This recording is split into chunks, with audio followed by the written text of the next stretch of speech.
araw sa bayan ng La Paz, merong isang dalaga na ang pangalan ay Tina. Siya ay nag-aaral pa, ngunit pinag-aaral niya ang kanyang 3 kapatid sa kadahilanan na merong sakit ang kanyang nanay. At ang kanyang tatay naman ay iniwanan sila nung siya ay 5 taong gulang.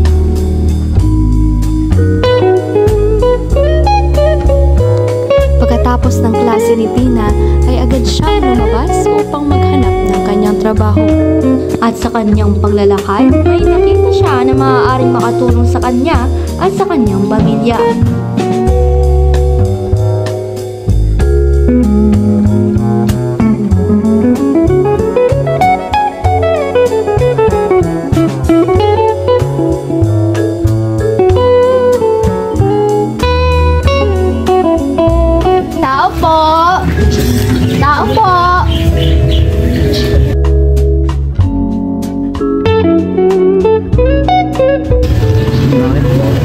Tumatanggap po ba kayo ng estudyante para po dito? Saglit lang po, tawagin ko lang po yung misis. Ano yan? Pwede po ba mag-apply bilang kasambahay? Pwede naman. Kailan po pwede magsimula? Pwede ka na mag-start bukas. Kinabukasan si Tina ay nakapag-umpisa ng magtrabaho sa pamilyang Rodriguez.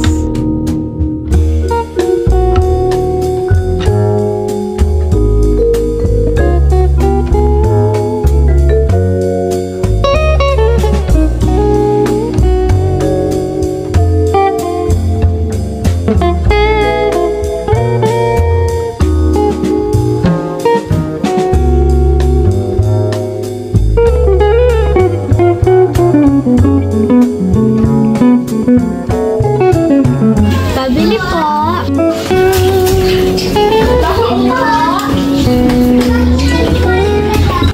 Pabili po.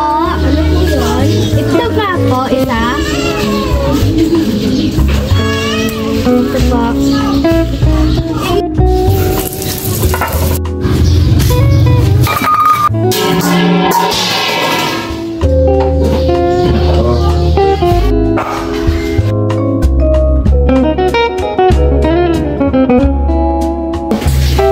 Ano bang nangyayari dyan?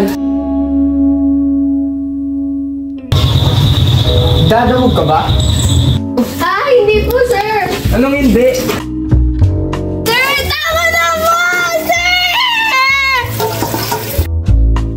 Si Tina ay patuloy pa rin sinasaktan ng mga Rodriguez, ngunit nagpatuloy pa rin siya sa pagtatrabaho sa kanila. Ay, kakapagod sa school. Who are you? Why are you here? Good evening po, ma'am. Ako po yung bagong kasambahay niyo dito. Okay.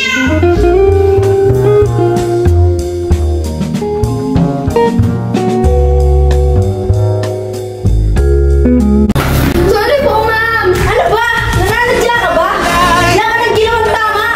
Sana hindi ka lang dito nagtrabaho! You're not belong here! Oo, hindi na ako bilong dito!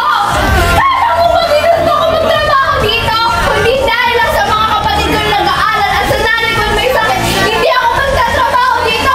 Gusto ko din makapagsagot! Gusto ko din graduate at magkaroon ng magandang trabaho! Gusto ko na ako balik dito pero nag-stay pa rin ako dahil sa pamilya ko! Si Tina ay patuloy pa rin nagtrabaho sa mga Rodriguez hanggang sa nagkaroon siya ng sahod. Nung tanggap niya na ang kanyang sahod, ay agad naman niya itong binigay sa kanyang nanay. Pabili po. At ibinili naman ito ng kanyang nanay ng mga gamot na para sa kanya.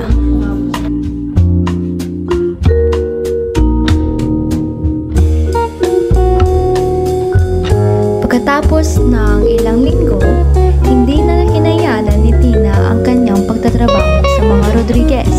At sa kabutihang palad, si Tina ay nakahanap na ng matinong trabaho.